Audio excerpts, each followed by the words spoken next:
I actually think the border is probably the number one U.S. national security concern. Like, we can't do anything until we solve that problem. We're not going to be able to help Israel. We're not going to be able to help Ukraine. We're not going to, if Taiwan gets invaded, we're not going to be able to do a whole lot, because what those countries are doing to our border is they're basically taking our will to fight.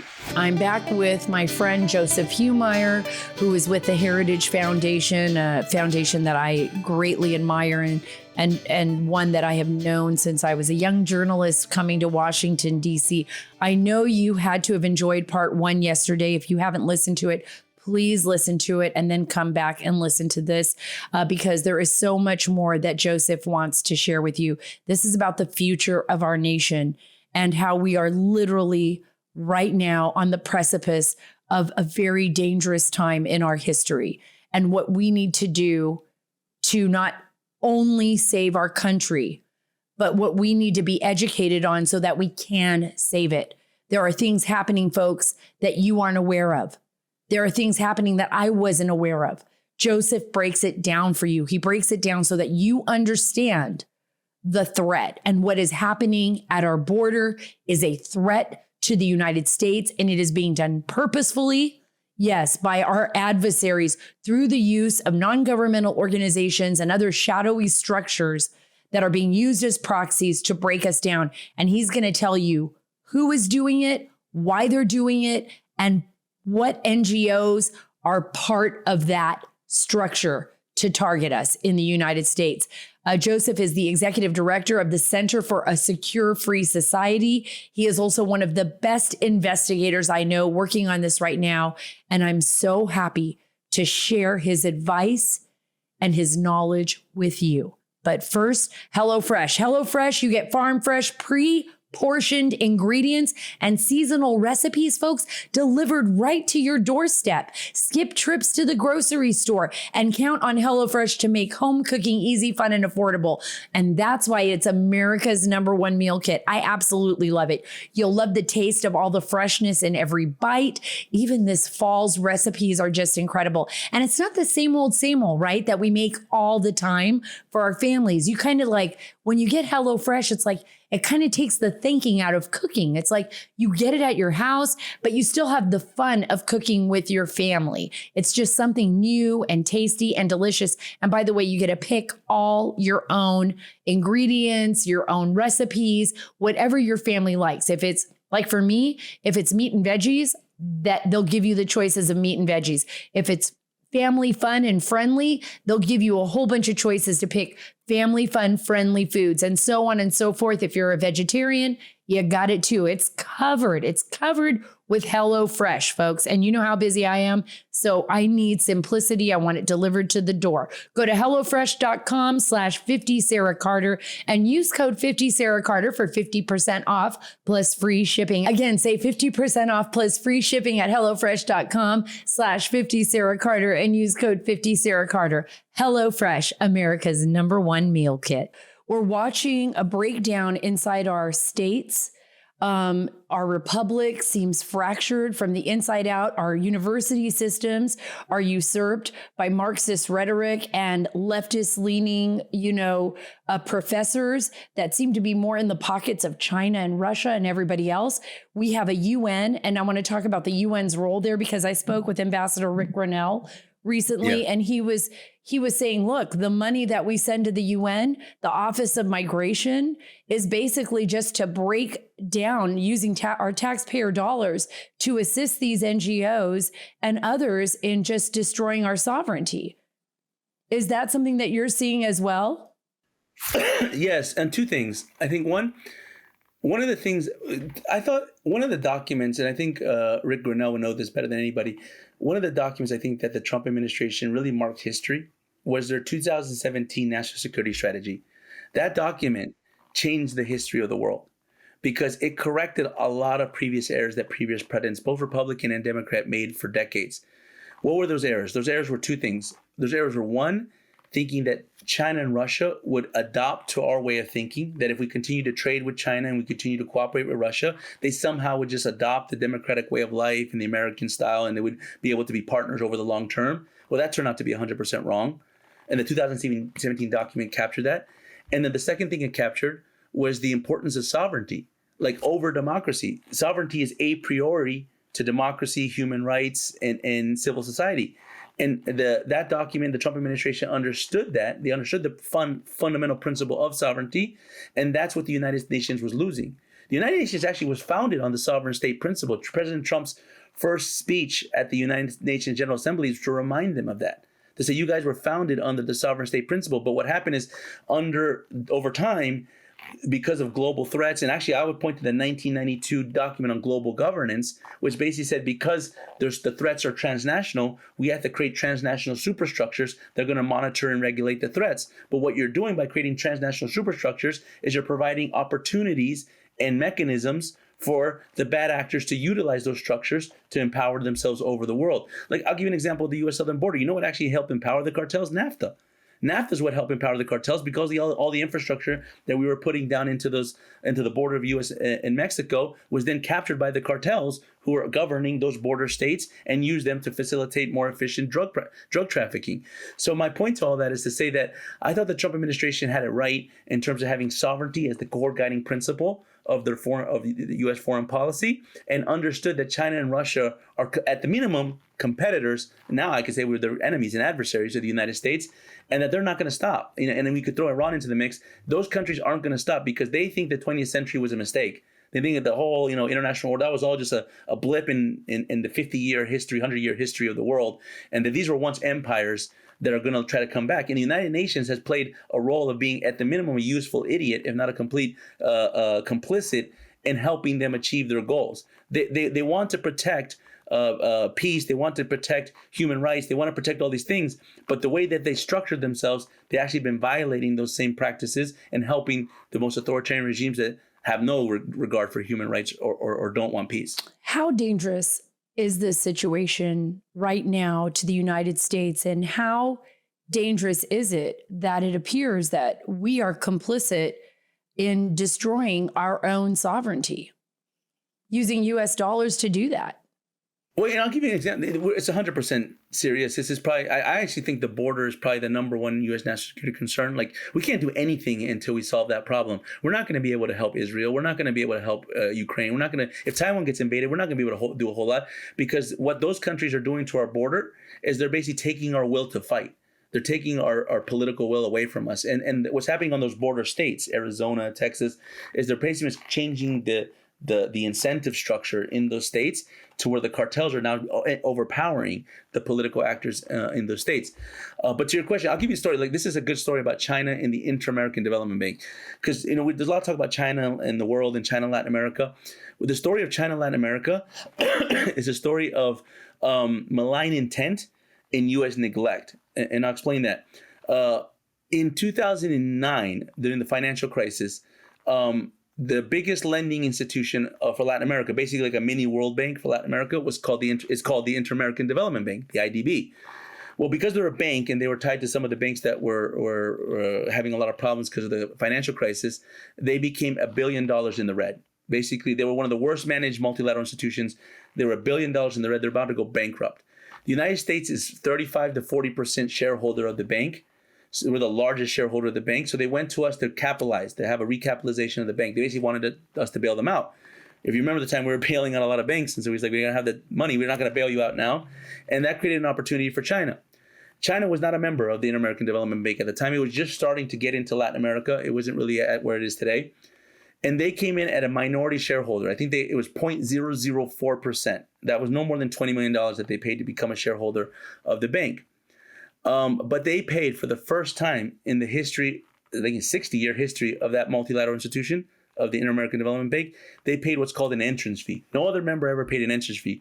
And you could guess how much that entrance fee was. It was $500 million. So they paid $20 million to become a member, and $500 million to basically subvert that institution and use it towards its end. And what did they do with that? From 2010 to 2020, which is the big growth period for China and Latin America, from that period, all the credits and loans and investments that the Inter-American Development Bank, the largest lending institution to Latin America, had to be co-financed with the new Development Bank of China. So that's why I say it's malign intent and U.S. neglect, because our failed foreign policy, our failed understanding of what China really is doing, actually helped co-finance their presence in our own neighborhood. And now we're complaining about fentanyl. And now we're complaining about their control of ports. Well, that was because we actually helped them do it through our misguided foreign policy. That's why I go back to that 2017 national security strategy, because President Trump corrected that. He said, China's not our friend. China's our competitor.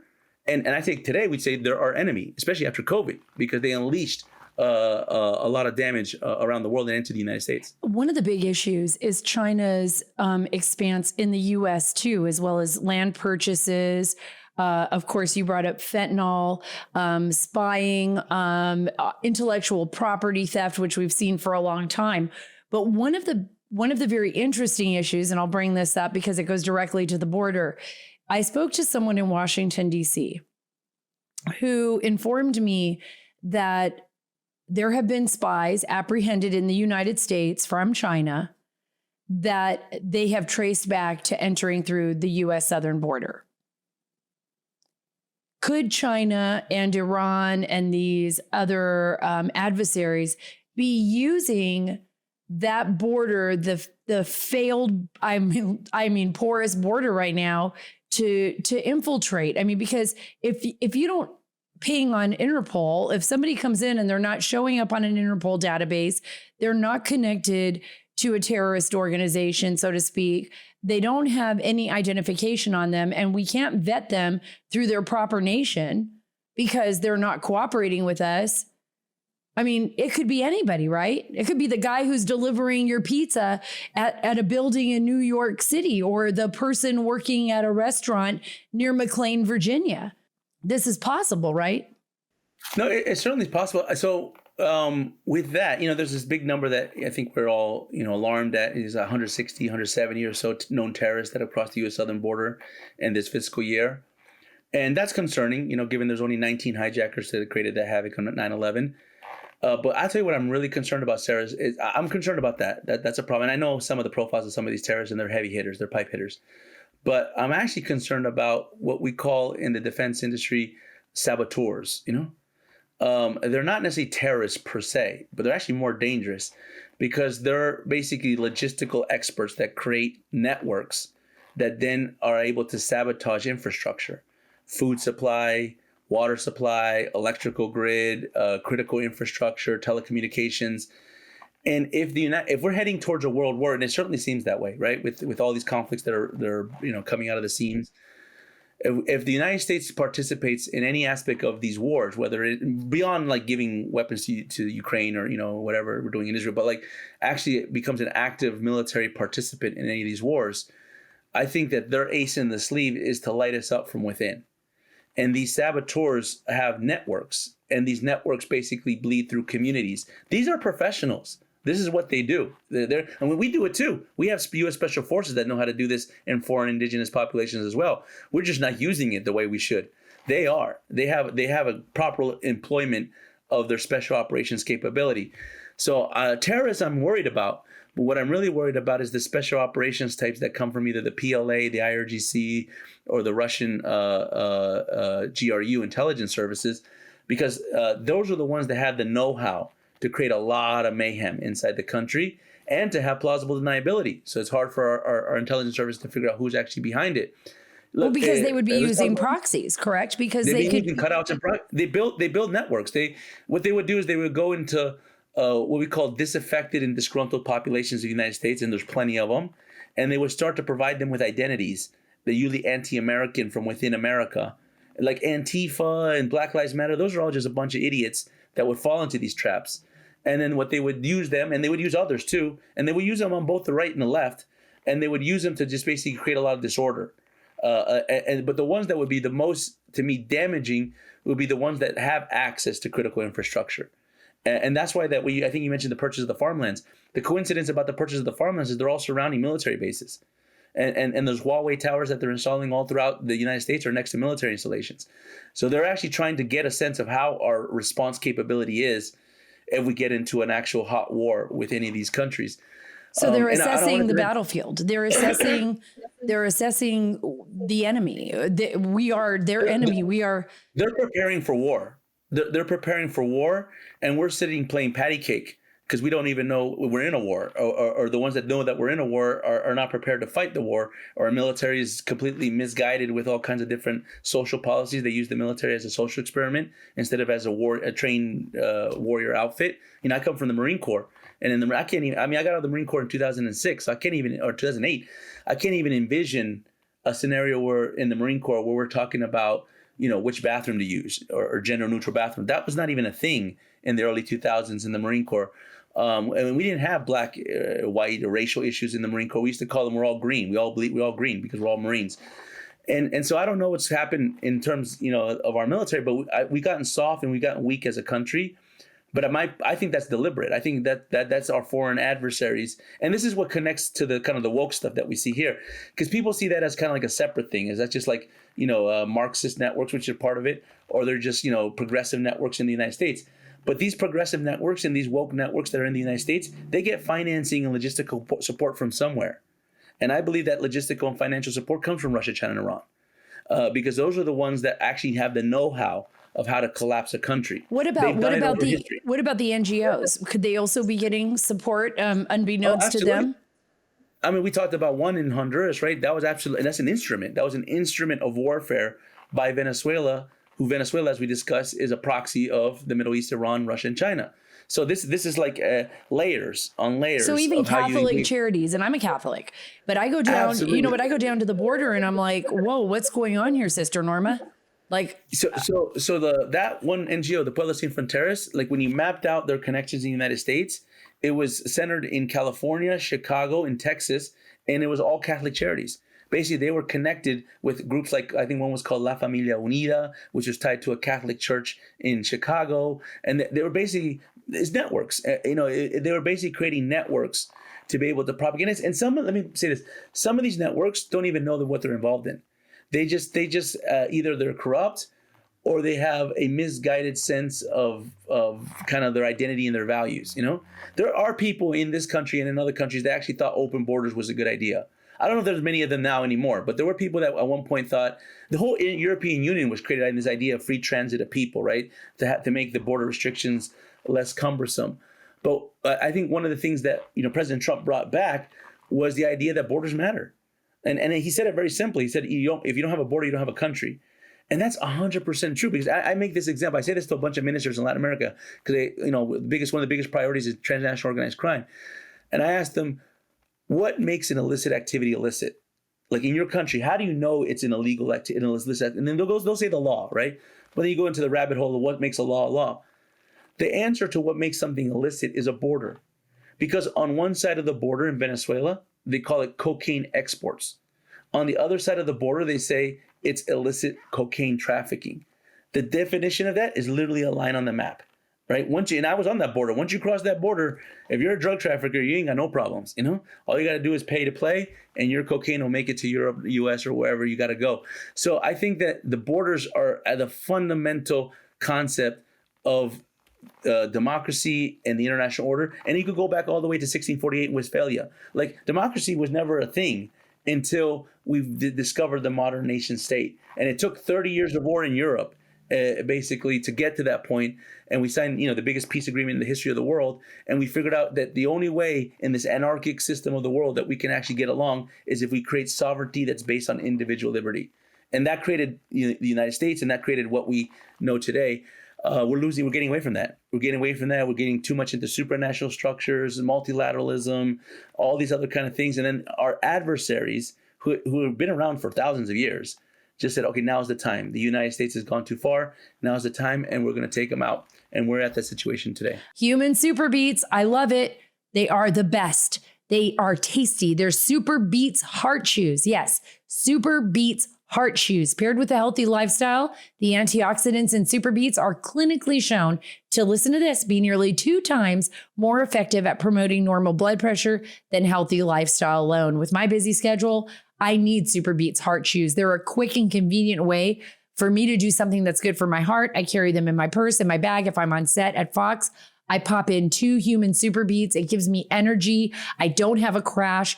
I feel great. And I know that my heart and my circulation is actually being taken care of. Listen to this. Supporting healthy blood pressure comes with a bonus. Super Beats Heart Chews support healthy circulation. So you not only get blood pressure support, you also get productive, heart healthy energy without the crash. Double your potential with Super Beats Heart Chews. Get a free 30-day supply of Super Beat Heart Chews and 15% off your first order by going to, listen to this, getsuperbeats.com and use promo code Sara, S-A-R-A. That's getsuperbeets.com, code Sara. You know, I've talked to many of the migrants. I know you have too.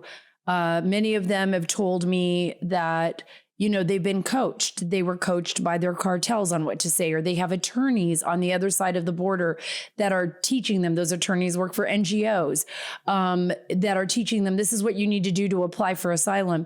It feels like they're unwitty as well of what they're being used for, that if they're not being released out of a prison, if they're part of a family unit, if they've decided to make this grueling journey to America, that some of them have been used, they're innocent victims.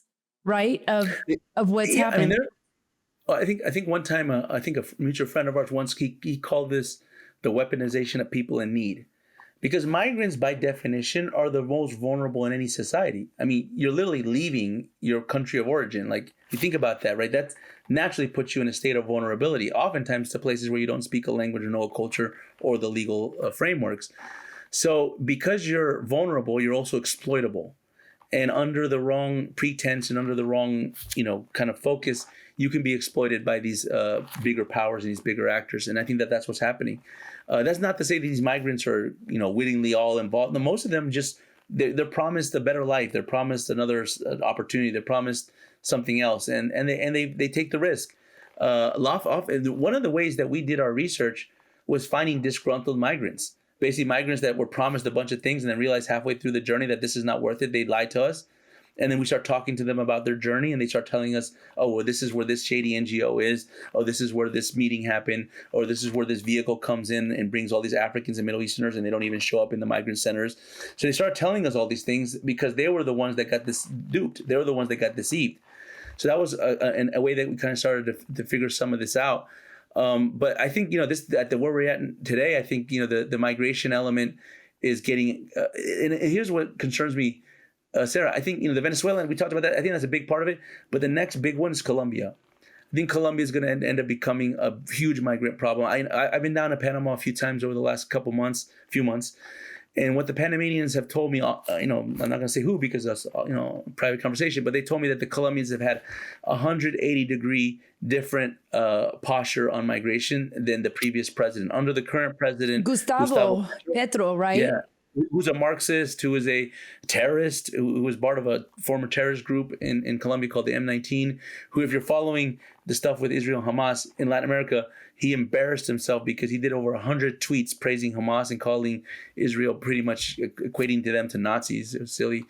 But anyhow, his government, they have taken a position on migration that has been non-cooperative with the other countries to help stem the flow.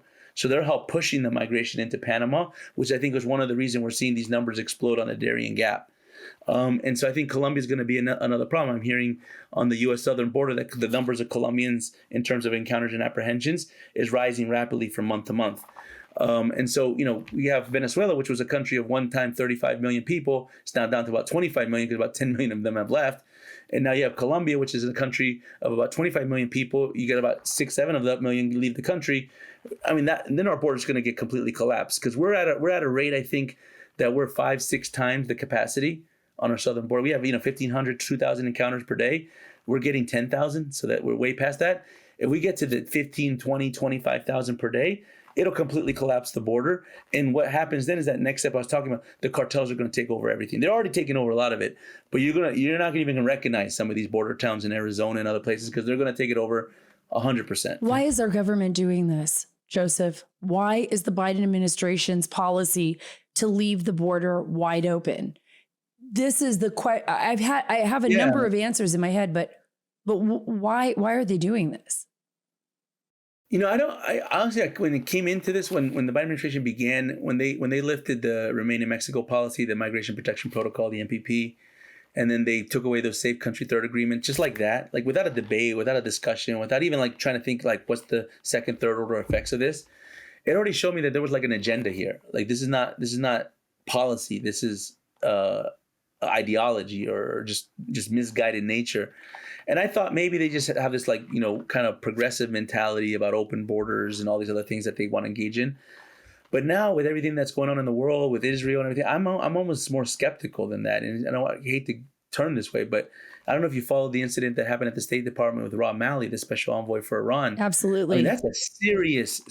I mean, we're talking about our top diplomat for Iran worked for Iran. That makes no sense. That is a complete treasonous act on behalf of this individual and others that were around him. And the most concerning thing is elements of his network that are positioned in the U.S. government, some of them in the Department of Defense, are still there. Like they're not even removed. Like I think one of them is in SOLIC, which is Special Operations Low Intensity Conflict, is like one of the most important divisions inside the Department of Defense. So what I'm getting towards is I'm really worried that our government has become too subverted, and that they've captured some of our institutions. Corruption plays into that. Just one of the things I think the United States needs to get a lot better on, and this ties to migration and other things, we need to ramp up our counterintelligence. You know, and it can't just be the FBI, because when the FBI's counterintelligence is so focused on looking at presidential candidates and their ties to Russia with the Russiagate, Russia hoax, they're losing their ability to actually go after real threats. You know, well, and they don't even want to. Let me just clarify. Parents have become the threat. Domestic extremists in Latin mass have become the threat, you know, in America. So when you say you're concerned about subversion in the government, you're not the only one. Everyone is saying this. Like, how is this happening to our country? What happens if there is already a plan in place by China or Russia or Iran or all the trifecta of our adversaries to dismantle us? And I think we're being spread so thin. Let me ask you this. If there is an attack, are you concerned at all that with everything happening in the world, there just needs to be one major attack in the United States to really break us? I mean, something happens here, a terror attack or something of that nature, and we're not going to know where to turn. Yeah, no, we're certainly like in a vulnerable state. So what I did this once for an interview that I did a while back.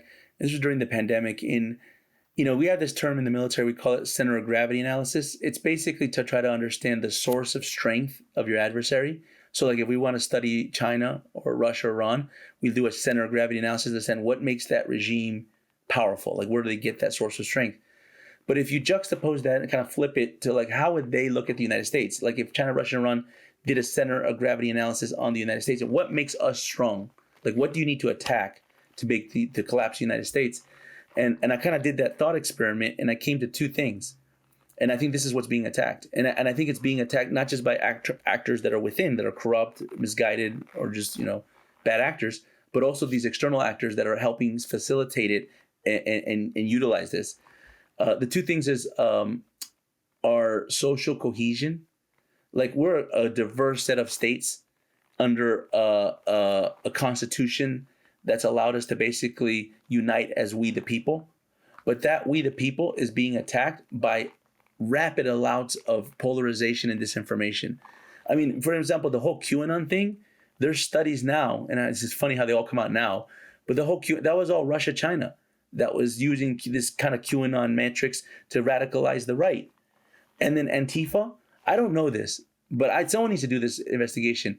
I 100% believe Antifa is funded by Russia or Iran or China. One of those groups is basically creating Antifa. We know that BLM was trained in Venezuela.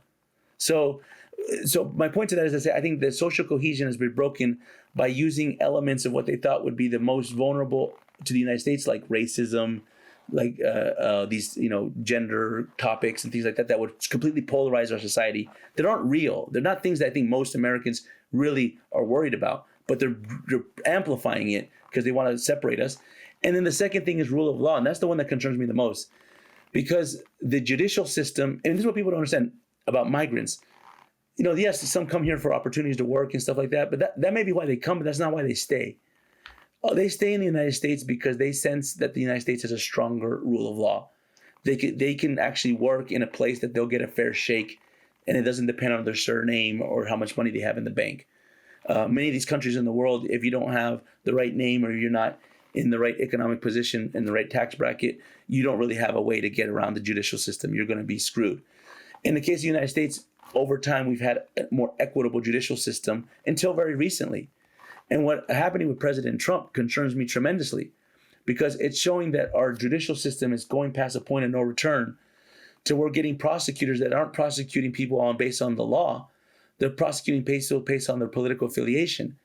And that is something you can't walk back from. In Latin America, we're seeing that we've already seen that happen a long time. But now in Latin America, what we're seeing that lack of rule of law turn into political violence and political assassinations. They're killing presidential candidates in Latin America to make sure they don't become president. I'm very worried that we're going to move into that phase. And, we had this in mantra with the United States of trying to help the world understand us and become more like us. And what happened was, with our misguided foreign policy, we become more like them.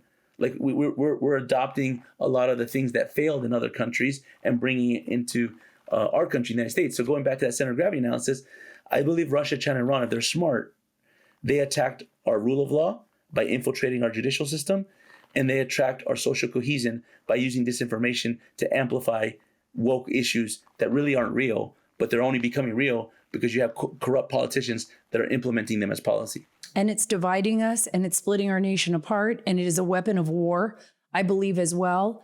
And I'm going to ask you to just address that. And in the NGOs are the same way. I believe that they are utilizing good groups, some of them knowingly being used, some of them not knowing, but using non-governmental organizations, utilizing the UN as well as a weapon against the United States and to push weaponized migration. Yeah, no, I think this is just the beginning. I think, this is going to go for a long time, and we're not going to solve this. We need a drastic, change in the U.S. administration. I think, 2020, it's kind of cliche to say because every election is the most important election, but honestly, we're running out of time. We can't have another 4 years like the last 4 years. That would destroy this country. Inflation's on the rise, food insecurity is starting to become a thing. We're having problems with, insecurity just rising. And, I live in Virginia, but near Washington, D.C., and Washington, D.C. is not the same Washington, D.C. that I grew up in. I mean, there's kidnappings and carjackings and robberies on the parts of D.C. that are usually tourist friendly, like Northwest, near the Capitol, things like that. I think a congressional staffer just recently got stabbed not too long ago, and that usually wasn't a thing. No, but I 100% agree with you, Sarah. And maybe I could end with this because I think that, war, and this is where I think the United States really needs to modernize ourselves. We forgot how to win wars, and warfare in all its complexity. I mean, this is kind of what I've dedicated my life to. I'm a student. I also teach, but I really am a consumer of the methods of warfare. Everything from Sun Tzu to Clausewitz to even our adversaries' form of warfare, whether it's unrestricted warfare from China, the Jerusalem Doctrine from Russia, or the asymmetric war of Iran. And what comes down to is warfare in all its complexity can be very simple because warfare is just compulsion. It's compelling your adversary to bend to your will. And when we talk about nation states, we're talking about political will. And you don't need a military to do that. And I think that's what we don't understand. That's what Afghanistan should have taught us, that having military strength isn't the only way to win a war. So all these countries that we consider weak because they have weaker militaries and they have weaker economies have figured out a way to defeat a stronger adversary. We're the stronger adversary. So you got to go back to really understanding asymmetric warfare, and that's what I've dedicated my life to. That's why I've never underestimated Venezuela, because if you take a conventional look and you look at Venezuela, that's not a threat. It's a failing economy. It's a ineffective military.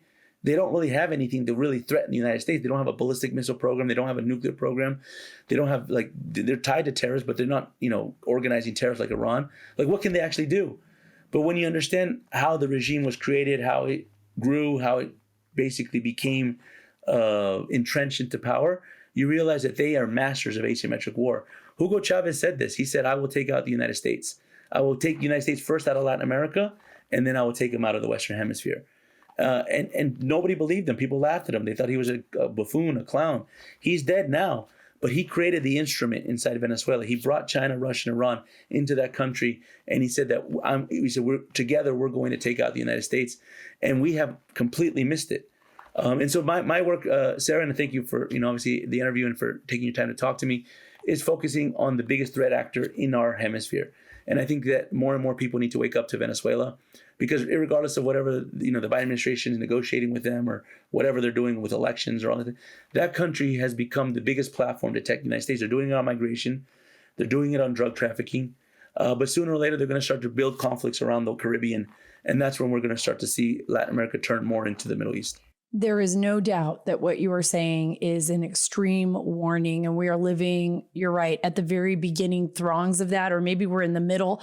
I don't know, but they have been working for decades to target us. And I thought about this today, Joseph, when I was down early this morning. I went to the coffee shop to go get some coffee. Our house is being remodeled.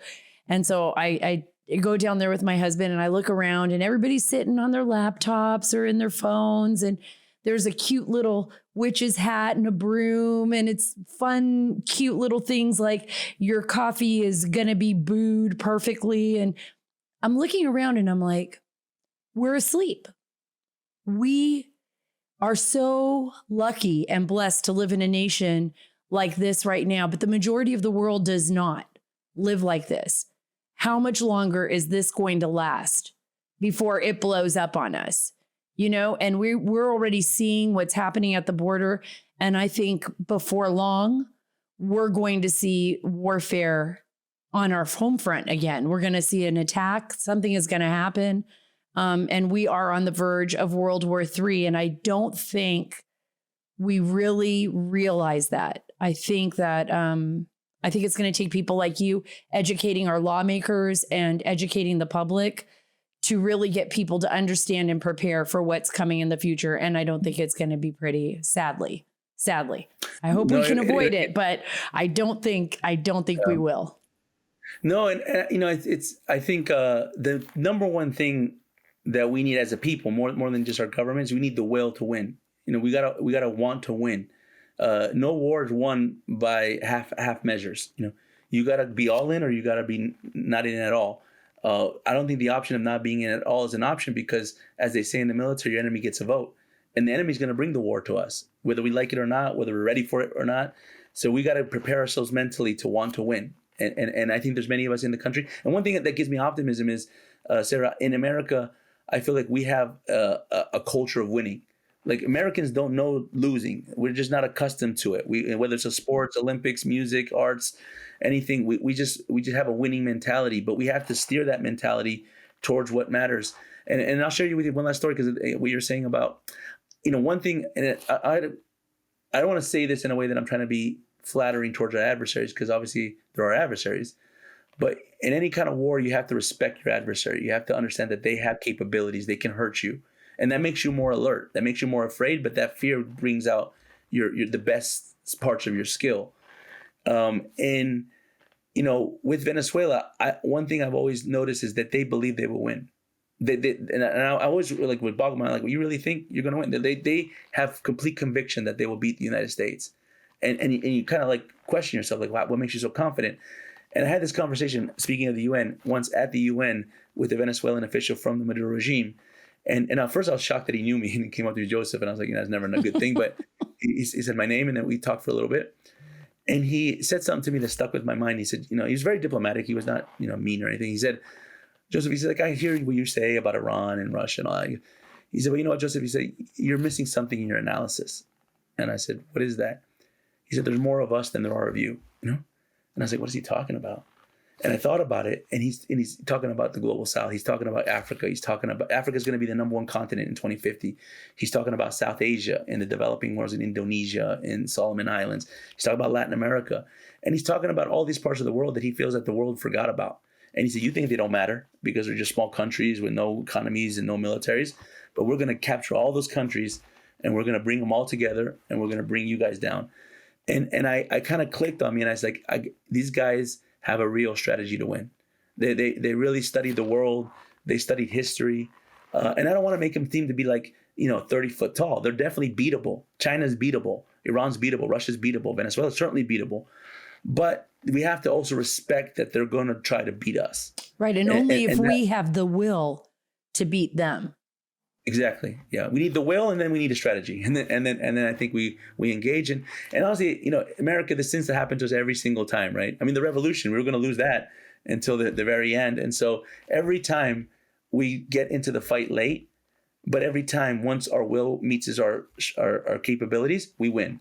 So I'm confident that it'll happen this time. And I think, Sara, the work you do and a lot of people that in America that are trying to basically create this awakening, I think are going to be part of that will that's going to change the course of the country. Again, thank you, Joseph, for coming on the show. I look forward to bringing you back for updates. I also look forward to traveling with you. We plan on going to Panama and getting Michael Yon a day at the spa. He's spending way too much time in the Darien Gap. We love him. We want him to take care of himself and to be healthy and happy. And we look forward to seeing him one day soon as well. Your work is so valuable, Joseph, and I'm so happy that you were here with me today. Please make sure you're subscribed to the Sara Carter Show here on your favorite podcast app. It really helps us. It helps us bring great guests like Joseph Humire on the show so that you can be educated and help save our nation, folks. Remember, it is up to you. You are a warrior in this battle for our great republic. Never forget that. It's not just about the great warriors that we see on the front lines, like Joseph Humire, who's a Marine, like my husband, who was, with special forces in the Army. This is about every single one of you being that Marine, being that special forces here in the United States to defend the Constitution and to defend our liberty. We have to fight for that. There is no other place on earth like us. Follow me on Truth at Sara Carter Official, on X at Sara Carter DC, and on Instagram at SCarterDC. God bless you. Pray and God bless our great nation, and God bless the great state of Texas. Also, pray for peace around the world.